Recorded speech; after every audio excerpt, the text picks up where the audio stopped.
we are going to get started in about 1 minute, right at the half hour. If you have not yet been able to log in to the online portion of the meeting, please find that link and do so, because, in large part, because we'll be taking all questions for our presenter today, Corey Waller, through the chat function, and also because another main component of our session today will be him giving us a tour to a brand new, really deep online resource for complex care resources and training tools. So if you can join us online, please do. I know that some people are only able to join by phone, and that's fine too, because this webinar, as of about right now, is being recorded. So if you can't join online today, you can always look back later, but if you are able to get online, that's going to give you the best experience and be most useful to you today.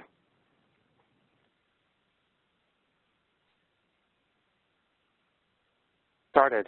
Thank you all for joining us. The list of attendees keeps growing, and we're happy to see this strong participation for what we know is a very important topic in healthcare in California today. My name is Hunter Gatewood. I am a consultant who helps support the California Improvement Network of the California Healthcare Foundation. If you do not know about the CIN, please check it out. If you go to chcf.org/CIN, as you see on this slide here, you will find lots of resources, including the recording and the presentation materials from today. You will be kept on mute because we have large groups for these webinars when we do them, and so you want to keep it audible to everybody. You can chat a question to Corey Waller, our presenter today. If you have login or any logistical problems, chat just to the host, but we'll be collecting questions as we go, and Corey will pause twice within the hour to make sure he gets to as many of your, we'll help him get to as many of your questions as possible. At the very end of the survey, please do stick around. We do, in the spirit of continuous quality improvement, we like to walk the walk ourselves at the California Improvement Network, so there will be a survey at the end of the webinar for you to give us feedback. Okay, so I'm going to introduce Corey Waller, and then I'm going to get out of the way. Corey Waller, as you see here, is the director for the Center for Integrative Medicine at Spectrum Health, which is in the Grand Rapids, Michigan area. He's also the Substance Use Disorder Medical Director at Lakeshore Regional Partners and the Medical Staff Chief in the Division of Pain Management at the Spectrum Health Hospital System. He is one of those folks who is he's just the kind of person that healthcare needs right now, for all the reasons that you're on the webinar, for the importance of complex care.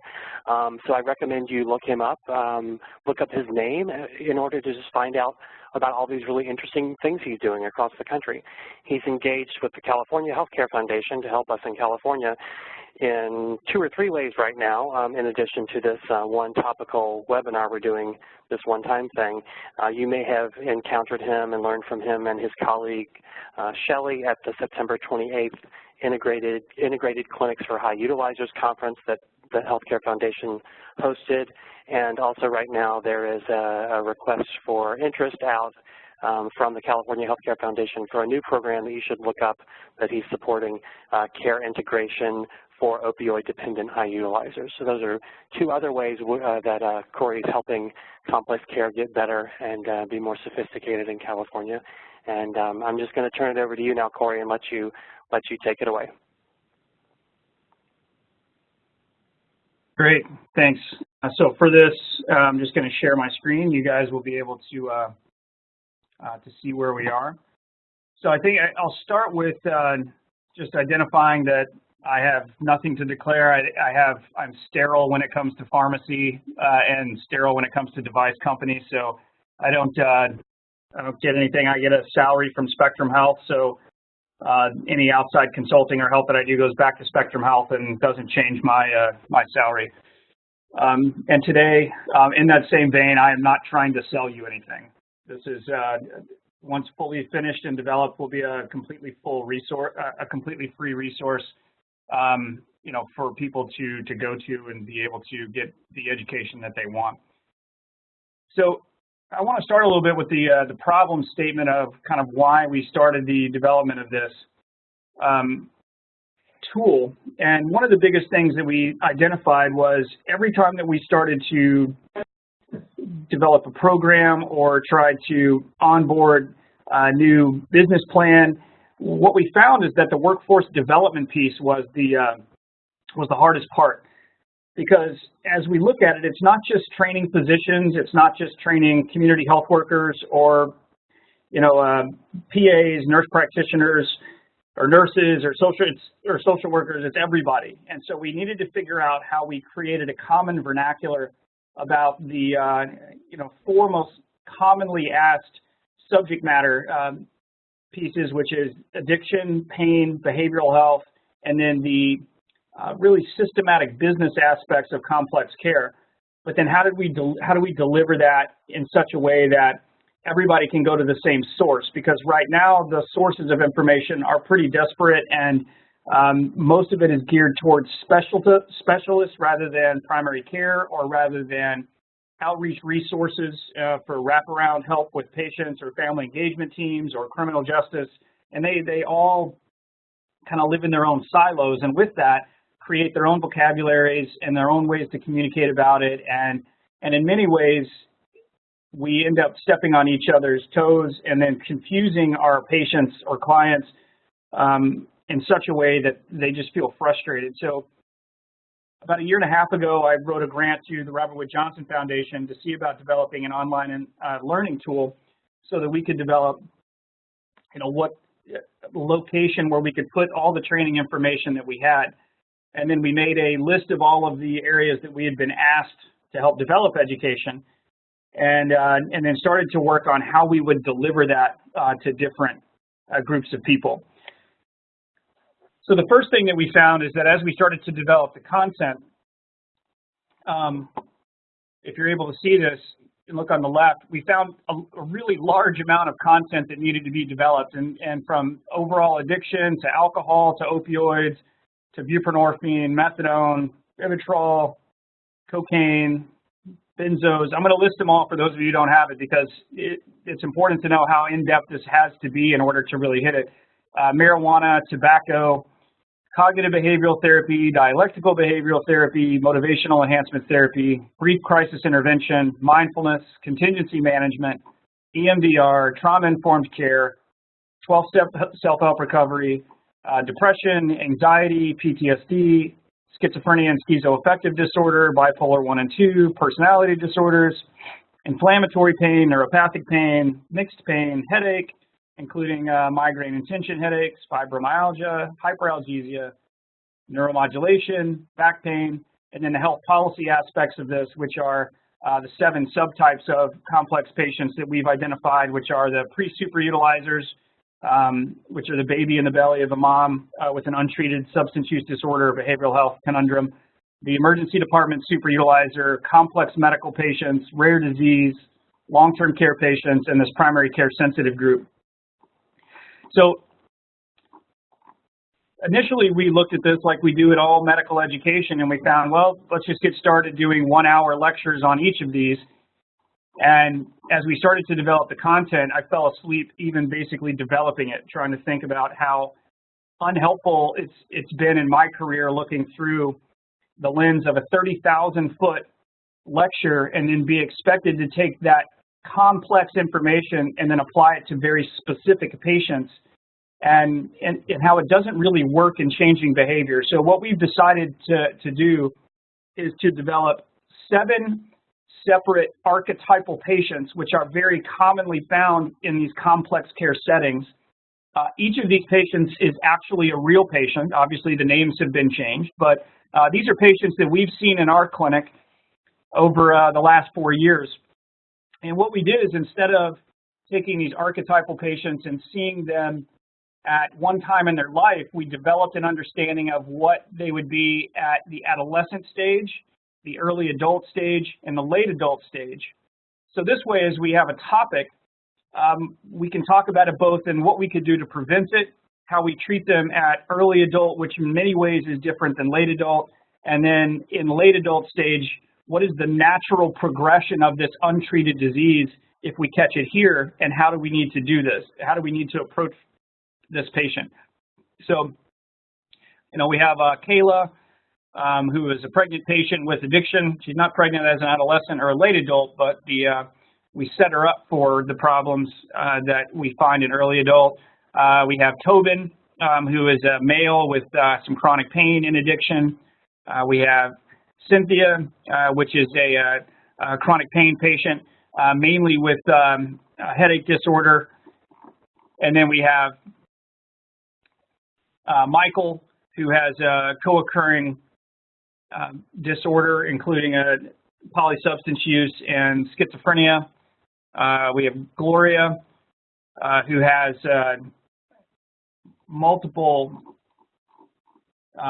disorders put together, and then we have Raymond, who has a completely normal childhood, but then has a traumatic brain injury and some PTSD, and then we have Vincent, who is a homeless alcoholic by late adult, but then we walk through how someone gets to that level.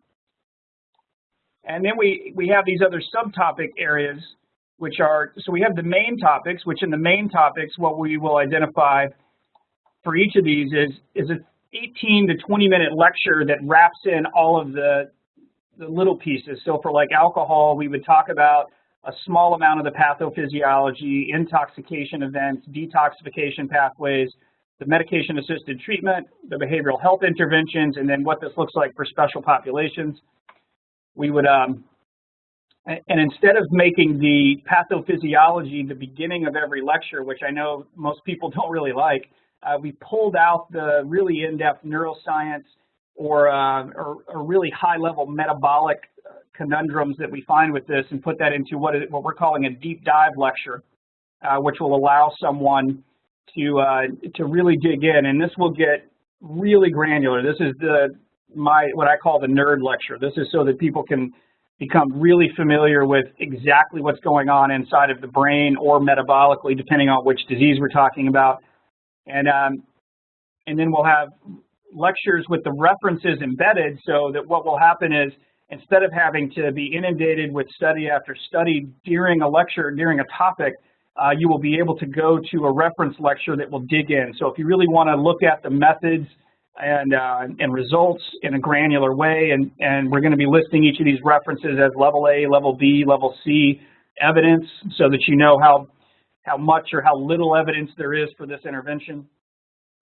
We will also give information that I am asked all the time. So, okay, we don't have a prospective randomized controlled trial, so what do you do? And we'll talk about that, and we'll definitely list that out as a caveat of this is what I do, and we don't have science, and this is what some other people do. And then we're developing a philosophy section, which will allow you to hear experts from around the world explain how they approach these problems as well. So, especially for the ones that we don't really have good evidence base. But as you can see here, if we look around Kayla, if we're talking about addiction in general and we're looking at the DSM-5 diagnosis or the ASAM diagnosis, we would go over and we would start to see the lectures in early adulthood, and we would talk about how to actually diagnose Kayla with the DSM-5 diagnosis, and we would talk about it very much about where she is in her life then, and not about in the general terms of, well, a patient would be this, or some patients look like this. We're going to dig in and how to actually diagnose this patient at this stage in their life, and then we'll do the same thing in the late adult stage for her. Each topic, our goal is to make sure that we have at least 2 patients that touch a topic, so that we can look at it from at least 2 different perspectives. And we will be adding archetypes as we go. We have 15 archetypes that we have really tried to dig into, but it's just too much content to develop out of the gates. Just using the 7 archetypes at the beginning at 3 stages of life puts us in a position where we're going to have about 260 to 265 lectures available when we get all the content finished and uploaded in the next couple of months. So each of these lectures, however, while the main topics are 18 minutes and the pathophys could be 18 minutes, all of the small ones are meant to be 5 to 7 minute lectures at most, and some of them are only 3 minutes long. So this way you can really start to chew up this quickly without having to spend a lot of time on a topic getting information that's superfluous. So this is really meant to change behavior. And in this way, we can actually identify which one of these lectures we need to put into the content, the curriculum for a community health worker as compared to a physician and as compared to a nurse. And we'll, as I run you through the site in a second, we'll show you how that happens, because the goal is to take all of this information, and we're now logging it and identifying it so that we can say, if you're a physician and you want to learn about addiction, I will build you a curriculum based on that. Because what we also found as we started to educate people is that many of the times, without having a lot of pre-work in this area, people didn't know what they didn't know. So if you just go hunt and peck, you're going to hunt and peck for the things you think you need to know, not knowing that you needed some pre-work on that, or that you needed to connect it with this other disease. So if you look at anxiety, then you're going to need to know how that connects with depression. And so you're going to need to know something about depression if you're going to treat anxiety, and we would connect those together so that you can have the right thought process when you're trying to consume this, all of this data. And then for each patient, we talk about Kayla. If we go all the way down for Kayla and look down here, what we would find is we're going to talk about even the best setting to treat Kayla in. So we're going to talk about the pregnancy pre-super utilizer, and within this grouping of lectures here, what we're going to talk about are what are the best payment models, what is the best care team development pathway, what are the barriers to getting them better, and what are the solutions that we have data for. And then we will, as she moves through life and moves into late adult, she changes what she becomes, and therefore we would talk about what the new care team and payment model and barriers and solutions would need to look like. So the goal would be not only to teach you what to do if you're the provider, but also for people who are administrators trying to help develop these systems to be able to say, all right, this is the group of patients we want to work on, what do we do? To also go in and learn from this site as well. So I want to dig in a little bit to Kayla's archetype to show you how in-depth we want to get with this so that we can do it. For those that can't see it, I'm actually going to just kind of read through it quickly, so bear with me. So Kayla grew up in a lower middle class neighborhood in a single parent household. She lived with her mother and sister from the age of 10. The mother is separated from the father because he had significant issues with alcohol and was abusive. Kayla says that her mother took various medications for her anxiety, but they didn't seem to help, and that she had a sister who had some issues with pain medication. She says that the other sister had spent some time in jail for shoplifting. She moved often and lived in apartments. Her mom had various boyfriends with no real steady relationships, and states that the household always seemed disorganized and in chaos. She says that she started smoking around 12 years old by bumming cigarettes off of her friends, and by 13 was smoking daily, and by 14 she was using marijuana recreationally. By the age of 16, she was smoking a half a pack of cigarettes a day as well as weed almost daily. She states that she would drink alcohol on the weekend, and generally she would drink to get drunk. She states her friends are a lot like her and felt that school was a waste of time. Says that she doesn't feel like she fits in with her other kids at school, and by the time Kayla was 17 years old, she became pregnant. After being persuaded by everyone around her that she had an abortion, she said that after this it was harder to go to school, and therefore she dropped out of school and just finished her GED. At age 19, Kayla had a car accident late on Friday night where she totaled her car. She was seen in the emergency department, medically cleared. However, she was given a 10-day supply of opioids and some medications for muscle spasms. She followed up with her primary care doctor and was complaining of continued back pain. And Kayla went and had x-rays and an MRI, as well as an evaluation by orthopedics. All of her workups were negative, and physical therapy was recommended. Kayla never did follow up with physical therapy, but she was continually prescribed hydrocodone as well as Soma by her primary care physician for her back pain. So the goal here is to get very granular, to make this a real patient, because when I've given lectures in the past, you give up, you stand up and you talk about back pain, and you'll say, I have Kayla, she was in a car accident, she had a negative workup in the emergency department, and so she's been on opioids and soma. And that might be the entire nugget of the case presentation that you get. But within that, you lose all of the data that is so important to develop an approach to the treatment of a patient that has good evidence behind it. But this is also where within these, we can get into some quick perspectives medically about things that we could have done differently. And so given the patient's earlier life difficulties and utilization of other substances, a urine drug screen or an in-depth screening tool would have been able to find that she was a very poor candidate for prescribing opioids, so this could have been done at the primary care office. The fact that she was not following up with physical therapy and had no abnormalities found on her workup would be an indication that the medications were being utilized for something other than pain when she was asking for refills. And so, just looking at these basic pathways, 2 quick things could have kept her from having this natural progression to what becomes really the early adult. I'm not going to read the whole thing because it's very long, but the goal here is for us to truly understand that, these diseases have a natural progression. And so we will assume, for the sake of on the website, we will assume that we missed the opportunity in adolescence, despite teaching what we could have done. And if we miss that opportunity, what is the natural progression of an opioid use disorder? And then specifically for Kayla, she's going to become pregnant in her 20s, and then we'll talk about what is the evidence base around treatment for that, and what are the ways that we should be approaching her given all of that early life trauma.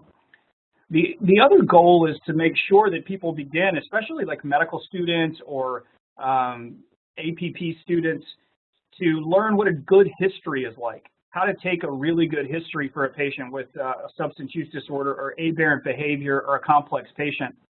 And this is often not done. And so I'll get a referral from a patient where they say they've done an in-depth history, and they've done an in-depth history of the last 1 to 3 months, and they've never really dug into what started all of this. And the more that we learn about adverse childhood events, the more that we learn about risk of substance use disorder and likelihood of stabilization of this disorder, the more important it becomes over and over again to very specifically dig in to deep dives of their histories. And so that's what we want to do for each of these patients. Now, the interesting thing is we're hoping that people will consume the information in chunks that allow them to really digest it so that they could see a patient like this tomorrow and know the exact doses of medications, the frequencies of medications, the type and frequency of toxicological studies specifically for this, the other physicians that need to be talked to, the wraparound services that you should do.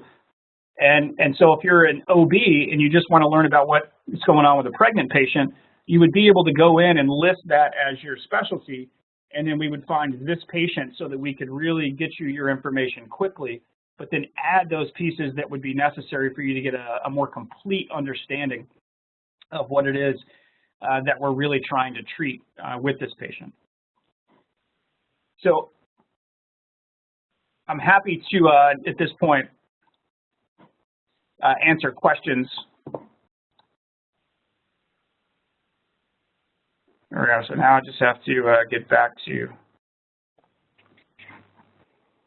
Great, thank you, Corey. So that was good background, and he went through one of the 7 patient archetypes that he and his team have developed with that level of depth he was describing, and the storytelling he was doing to show that depth that contributed to all the resources that are brand new and still being loaded onto the complex.care website, which he's going to do a tour for us in a minute. So you'll see how all of these resources are coming together in this wonderful, free, really robust resource set for training for your complex care work with patients. So before we do the website tour, what are questions you have? Please chat those in about their team's experience, about the development of the 7 patient archetypes to help make sure that the complex care programs really are delivering effective and evidence-based services. What questions do you have about how he and his team have reached this point where they've produced this good resource for us with training videos and all these tools.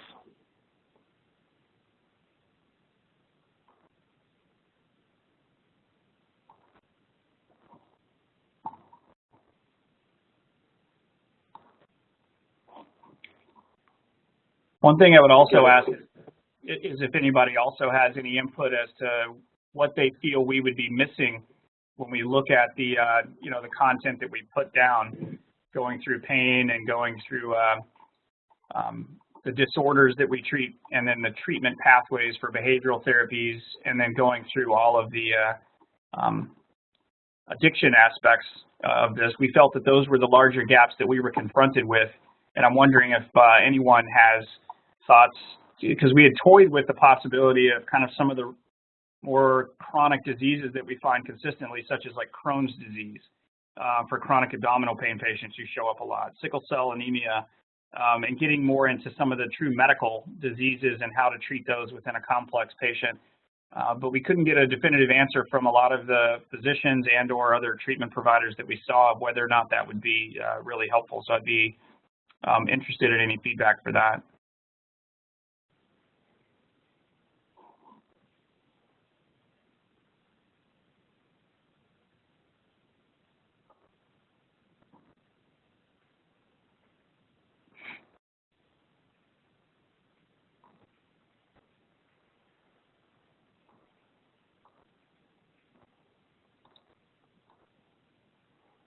Okay, well, seeing nothing, Lauren, are you seeing anything coming through the chat that I've missed?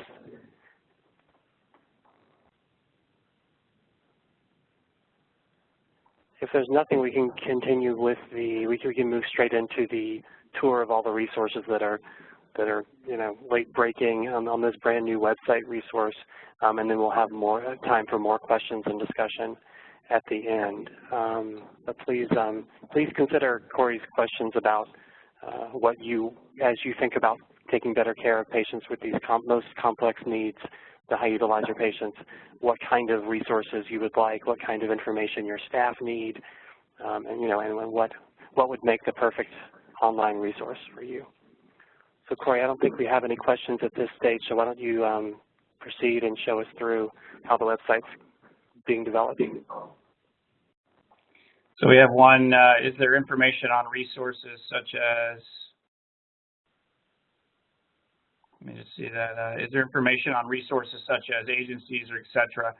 So one of the things that we will be adding onto the website in phase 2, which would be probably about next March, is a customizable location for each of the states. So this is meant to be a collaborative website. So meaning that this is going to be connected directly with Jeff Brenner in Camden, with the group in Maine, and the group in Humboldt, so that we can begin to have state-specific areas for this website, so that you would be able to load those resources in there based on state and city. And we're trying to figure out what is the pathway for that right now, because we want to make sure that it's accurate and that it's not slanted toward one business or another. And so those are aspects that we've been looking at, but absolutely something that we've been toying with, because how awesome would it be is if you watch a video on buprenorphine and then at the bottom you click find my resources, it knows where you are and then gives you a list of the providers in your area. That is what we built the website to be able to do those things. We're just trying to figure out how to best add those pieces of information in. So if we start here, this would be the landing page. Now, this is not the actual active website. The website right now,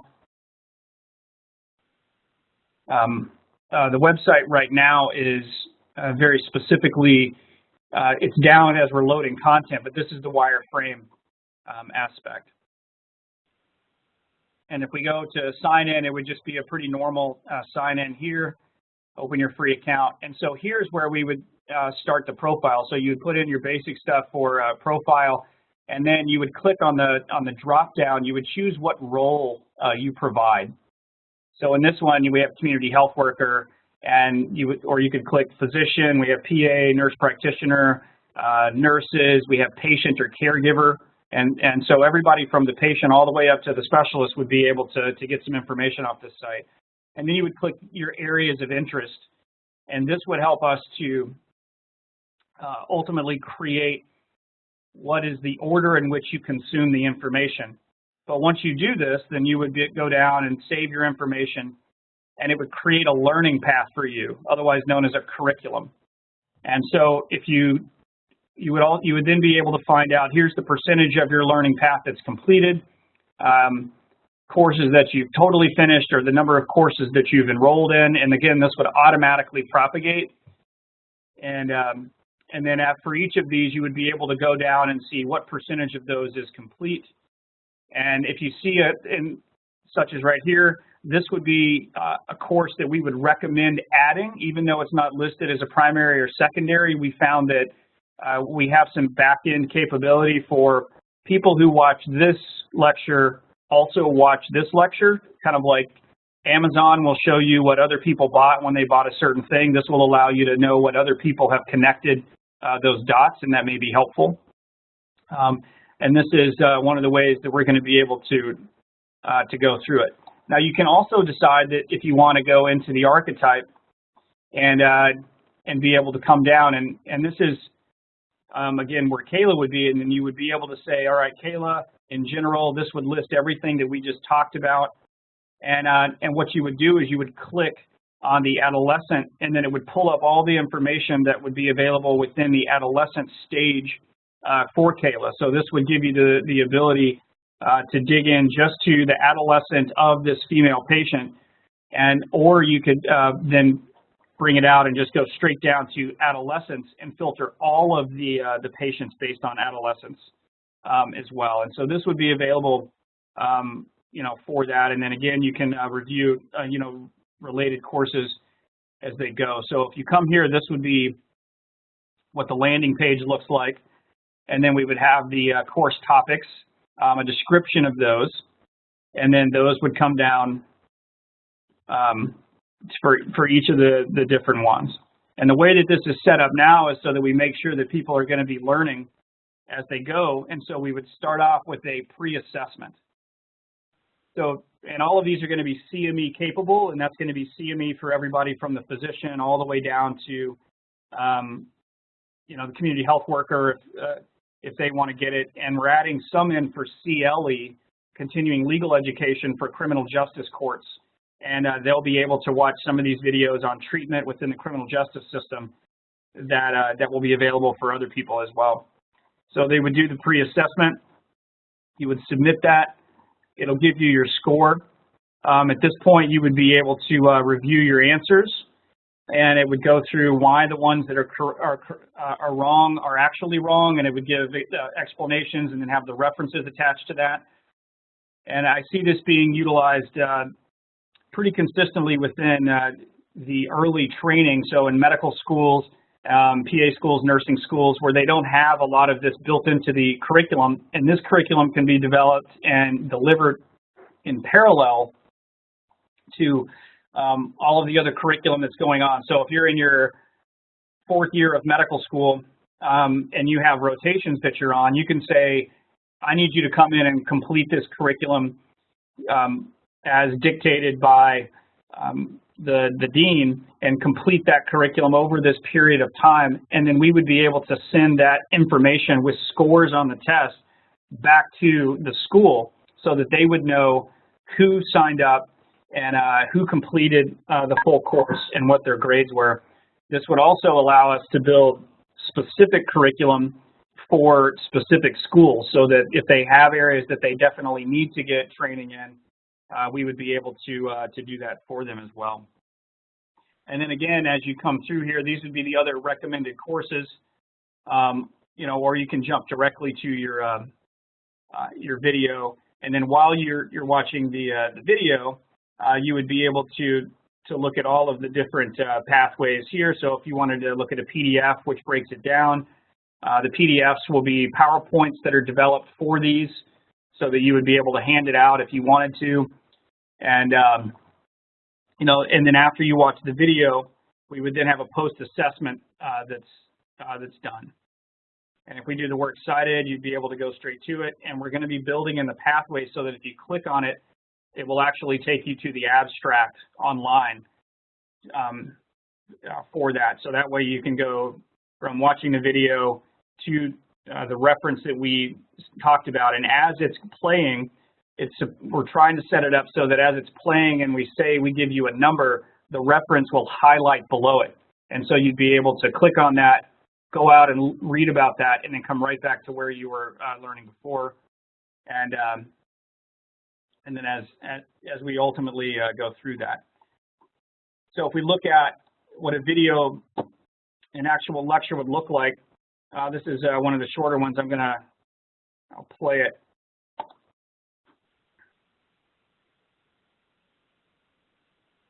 For this section, we're going to use a patient story, and we're going to use that in every one of the sections. And then you'd be able to send that out. Actually apply this knowledge that we're going to learn. So for that reason, we're going to have a case that we discussed here, and we're going to call her Sally. She's a 28-year-old female. She was in a car accident about 6 weeks ago, and she shows up to your primary care office or your emergency department or the therapy section complaining. Corey, the audio on the video isn't playing back well. I wonder if you could mute it and just kind of tell us as the video plays what's going on. Is that possible? Yeah. Well, so so ultimately what we're seeing here is we're just going through the general concept of an approach to a patient who comes in for pain and doing an initial evaluation. And this is about the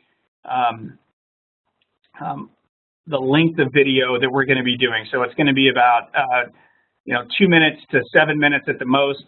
And the goal is to add really some visuals that go along with it to make the point. And as we've developed even more of these lectures, there's a lot of them where most of it is actually animation rather than a video of just me standing there over time. But the goal is to make it more consistent and something that really sticks, and especially with the neuroscience aspect.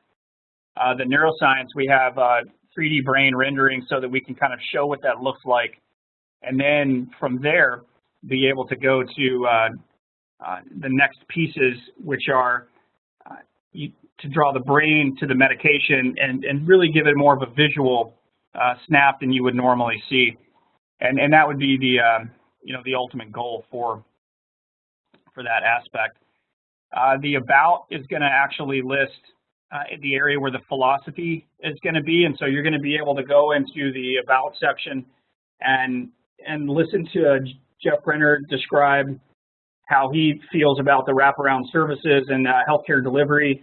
We have a number of people who've already agreed, including people who ultimately designed cognitive behavioral therapy, mindfulness therapy, thought leaders, and really all of the other fields that are going to be doing 2 to 3 minute and some longer. We'll let them ramble as long as they want, but for really each of the major topic areas, and it's the people who, we have the scientist who designed oxycodone, who's going to talk about what the goal was with oxycodone. We have the pharmacist who developed all of the subcellular kinetics for buprenorphine, so that if you really want to understand why or what it came here.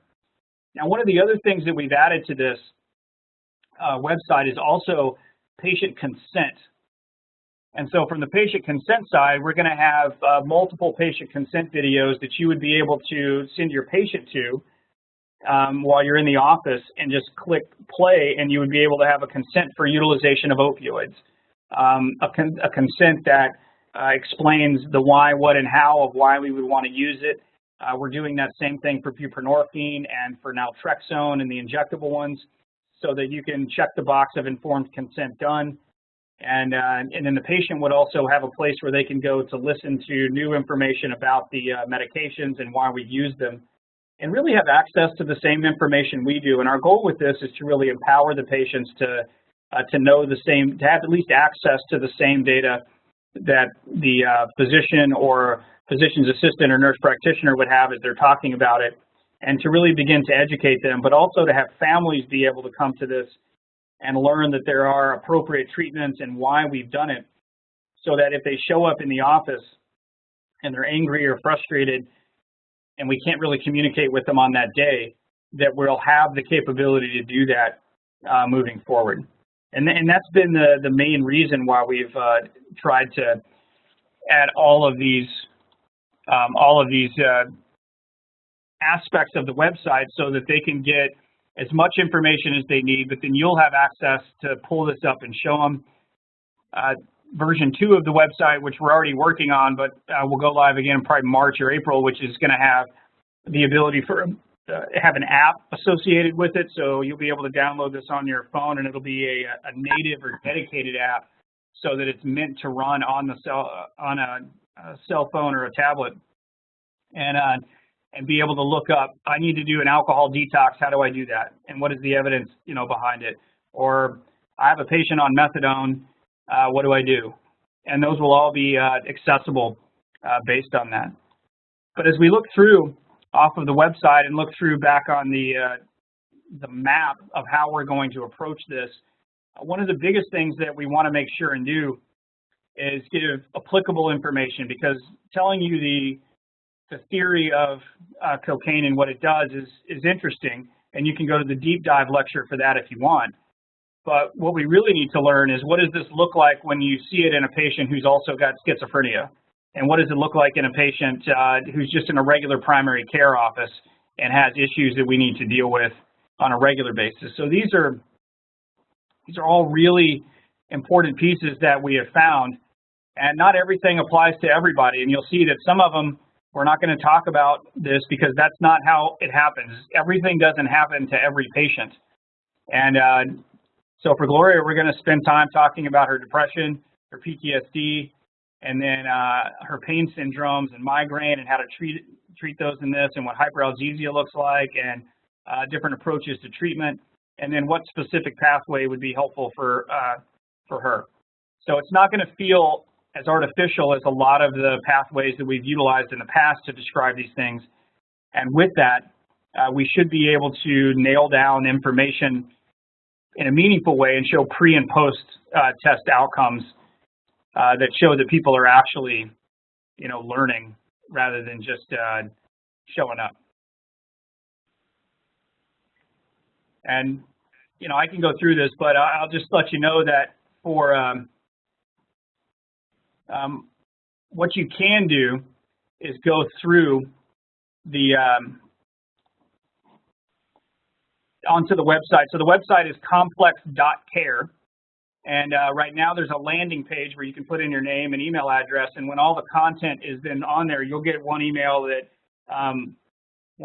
two at the most, emails that let you know that the content has been delivered. And for the next 2 months, once we drop that, we're going to be beta testing the website. And I really need people who understand learning, who want to learn, who are trying to do this, to really beat this website up over the next 2 months so that we can make it as good as possible for the delivery of care around these complex patients. And then add the pieces like were mentioned earlier about COPD or about the gastroenterological problems that we find on a consistent basis, and then connect it with other ones that we have found where we have chat rooms and that. We're not going to build a chat room on here because that already exists on another website that Robert Wood Johnson funded called Health Doers, and we're going to connect that on the back end as well. But we're also going to have the courses available through Jeff Brenner's office, setting up kind of this complex care certification process. And one of the things that we've worked with our payer that we're working with Priority Health is having primary care physicians or PAs or nurse practitioners take all of the courses here, get a certificate of completion, and with that would be eligible for enhanced reimbursement through the payer, because they will have taken this, what will amount to about 22 hours worth of content at the end of it. And you'll know that at least they've seen and have been educated in these really difficult areas that most of us have not gotten the appropriate level of education in.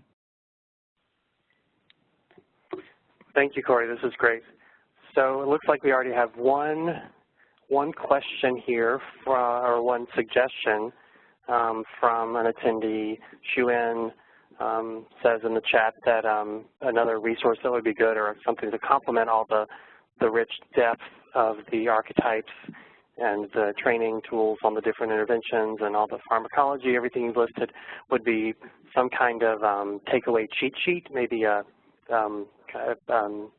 non-technical, a non-interactive piece that that staff could carry around perhaps, or to summarize the learning as a resource. Absolutely, and if we show here, where you can see here on this top in column F, teaching aids, we're actually going to be developing teaching aids for all of the major topics, but specifically for the treatment aids of how we're going to be delivering, what are the medication-assisted treatments and doses, and what are the basic fundamentals of buprenorphine withdrawal treatment, alcohol withdrawal pathways. So we will have on the website the ability to go to, and if we look at here and go to,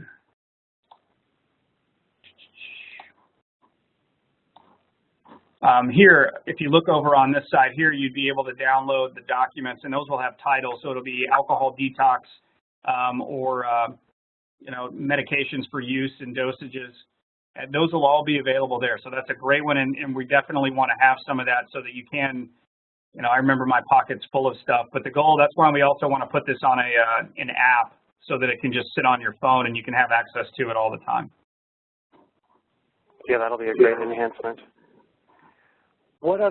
Please chat in other questions, other comments. We're really interested to hear from those of you who are planning to sign up. If you chat in, if you plan to use this resource with your staff for your own education. Once it's as the website builds, you heard Corey say, if you go to complex.care, that's where the website is being built. That's where it will live when all these interactive pieces are complete. I went on about a month ago when we first started planning this webinar and signed up myself, so I'm going to know when the website is live for my own education in my work. Hope you'll do the same. So if you would chat in and let us know what you're thinking about the resource. Any, Corey's given us, the California Improvement Network audience, a great opportunity to contribute to the development of the site. You heard him ask us for our input so that it does meet as many of our needs in the California landscape as possible once it's live.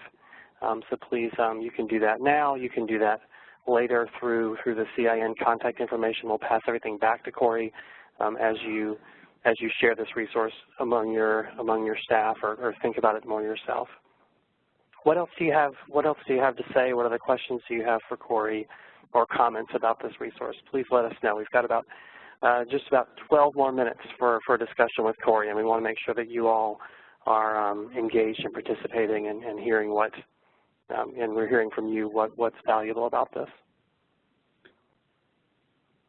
And I think even if it's done offline, it's really important for us to get feedback of, anything negative or I don't see this helpful. I mean, those are really important to get back because we're trying to build this website, again, not for a business, but just to be able to have a place for all of this learning and content to live so that people would be able to go to this and get the information that they need for everybody from their medical assistant in their office all the way up, and then also have some patients who may be more difficult, send them to a website that you would be able to trust the information is not biased by pharma or not biased by any company trying to make money from it. Great. So there's a few comments. Thanks, folks, for chatting in, joining the discussion here. Rama says it would be great to have an online summary go out to the CCI group. It is a great outline of rich content. Links to get outside other resources would also be cool. So the CCI group, I think that's referring to, there's different CCIs in California, but I think that's referring to the organizations that are participating in the dual eligible pilots. But I think what we will do is make sure that an outline summary, what would that be? We can pull from you, Corey, kind of an outline of the of the website content, maybe an outline of what the website will include, and we can work and post that to the CIN page that accompanies this webinar. And Sure. maybe there's a way to email it out to all attendees. I think we have that capability too. So thanks, Rama, for that.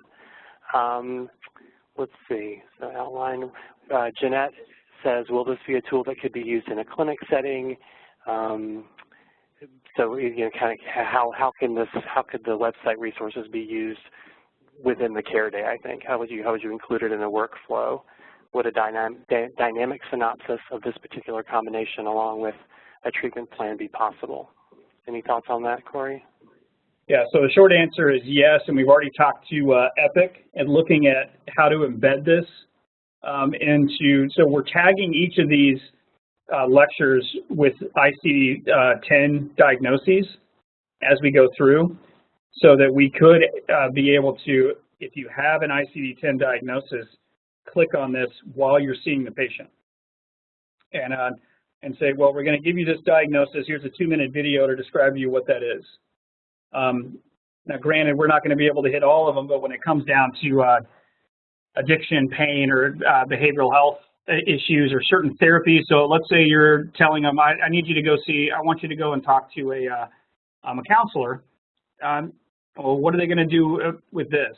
Well, let's see, and then you could even click the cognitive behavioral therapy on depression. It'll have the list of the 3 therapies that have been shown to be most helpful, and then one that describes the medications at the patient level. So we are trying to make sure that it does fit into kind of a clinic workflow pathway. That's great, thank you. One of the things I hear you saying too, Corey, is that a lot of the benefit and the purpose of the website is for this deep, comprehensive, kind of integrative thinking. It's to help people learn how to think about approaching these patients. So it would take classroom time, either solo or in a group, to really get the most benefit out of the website. It is because you have developed these 7 archetypes that are all have very detailed backstories and very detailed specific needs to kind of help build program capacity, but also this deep knowledge. So that's what I am getting at what you're saying today. And the archetypes are actually built into lectures as well. That you'll be able to, there'll be a synopsis of each of those, and then as we start to, put all of this together, the biggest piece was making sure that people didn't feel overwhelmed with all of it, because it's 260 lectures, and the goal with this is to build a curriculum so that if you just follow the curriculum, you'll get everything you need. And so we're actually going to not allow for random picking to start, or not necessarily not allow. You'd still be able to go in and choose it, but the preferred pathway would be to just kind of follow the curriculum so that you can learn it in the path that we've developed, that we know is additive and appropriate on an ongoing basis. Great, thank you. Nyameen wants to know, will there be any resources in other languages? That depends on ongoing support. My wife's an immigration lawyer, so that's an issue she actually brought up. To be able to have this in Spanish and in Mandarin to start, but then even looking at some of the other languages, and that's going to be dependent on ongoing support for the website. There'll be 2 sources of income for maintenance on the website, and that's going to be for people when they pay for CME and then donations. We have other business plans that we could put into play, but I don't want to. Like I want to make sure that this is always free and available, and we can always write some supportive grants to do those things. And Robert Wood Johnson has been a great partner in this, and might be and has talked about being willing to help us expand into those areas. The goal is yes, but currently no. Great, thank you. And then you may have just answered Debbie's question about costs. So is it true that it's free for everybody to use everything, and then if you want to get CMEs or CLEs or whatever kind of continuing education credits, there's always or often a cost for that? Is that the case? Correct. So everybody can access every piece of it for free. We went back and forth about the downloadable content and whether that should be paid, and the whole point of this is to make it usable. I mean, the goal is to get this information out, and so yeah, this is we have to think about an ongoing and sustainable business model. I'm not naive to that, so that we can keep updating content and add content. But currently, we want to make sure that everything is free, and as long as I'm alive, there won't be any time in which we get people into this and then turn it off and say, now you got to pay us. That'll never happen. So what we want to do is get it on. If you want to get CME for it, then we would just have people pay for the CME credit. That coupled with some of the contracts that we may be able to build with payers or with educational facilities. You know, so if a medical school paid us $50 a student to have access, then we could report those things out. Things like that we're looking into, but for right now, anybody who comes to the website can get the information for free. That's great, and we wish you a long life. That's awesome. Ariana is a researcher working on complex care and wonders how much kind of bibliographic information, I guess, how much research will be referenced and quoted on the site. All of it, which unfortunately won't take long. I mean, if we really dig into the, right. I can distill it down to a one-pager as of yet, but everything that is out there right now on the different models of design, going from medical home model to you know, ACT teams and what that means for complicated psychiatric patients, all of that stuff will be there and will be placed into the references, and the references will be listed under the topics. So you will be able to dig in to all of those. And as we add new references or new papers come out, our goal is to, you know, put those into quick snippets of review. So in theory, you would be able to go in and just watch the review of 5, you know, publications and get whether or not it's a level A, B, or C, and what it meant and what it actually said in the synopsis, rather than having to go find it and download it and try to, you know, read it yourself. Great, that's awesome. And you all heard Corey mentioned a couple times Jeff Brenner and the Camden Coalition. I'm sure most of you know about that organization, but they're another, like Corey and his group, are another national group that is really leading the development of best practices in actual clinical work, you know, in programs like Corey's out in the world. So that's where I see a lot of the expertise coming, is not as much in published literature, as Corey's saying, but in groups like the Camden Coalition. The Center for Healthcare Strategies out of New York and New Jersey has a great think tank group that a lot of these folks are members of. So the work is really developing on the ground with patients, which is great. Okay, and then one last thing, resources. One last question so far from Emily: resources to give patients. Yes, there will be patient printable resources on there talking about, there'll be infographics, so it won't even have to be a lot of reading, as well as, you know, some specific instructions and descriptions for things like buprenorphine or methadone or Vivitrol, or descriptions of addiction in general. The video, I think, is going to be a richer experience for them as compared to the written material, but there will definitely be something that you would be able to give to them. And we're looking at a couple of the different groups that do patient instructions and see about adding these on, having access to some of these for those patients through those standardized companies. Great. Great. Well, we are closing in on our time. We have 2 minutes. Lauren, I think you already posted the survey. I think I saw that pop up. Is that still being fielded, the feedback on how the webinar worked for the audience today? If that's not already completed, if you could put that back up. And again, I want to thank Corey Waller for joining us. I want to encourage all of you to go to complex.care and just enter your email there on that landing page so that you get updates on this great resource.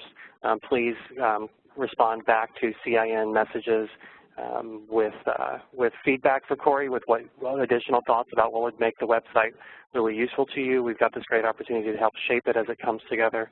Also want to remind you, one more plug for a program that's happening. The deadline, I think, is within the month, for partnerships of health plans and safety net providers to work on care integration for opioid-dependent high utilizers. If you search any of those phrases within the CHCF website. You'll find it. If you search Corey Waller within the CHCF website, it'll pop up. There's lots of other resources, lots of activity going on for your organizations with the California Improvement Network and Corey and the California Healthcare Foundation to keep improving your work for patients with complex care needs. So with that, we're going to end the webinar. Again, thank you, Corey, and we'll be in touch with our advice and input to you as you continue to develop this great resource for everybody. Great. Thanks for the opportunity. All right. Bye, everyone. Have a great day.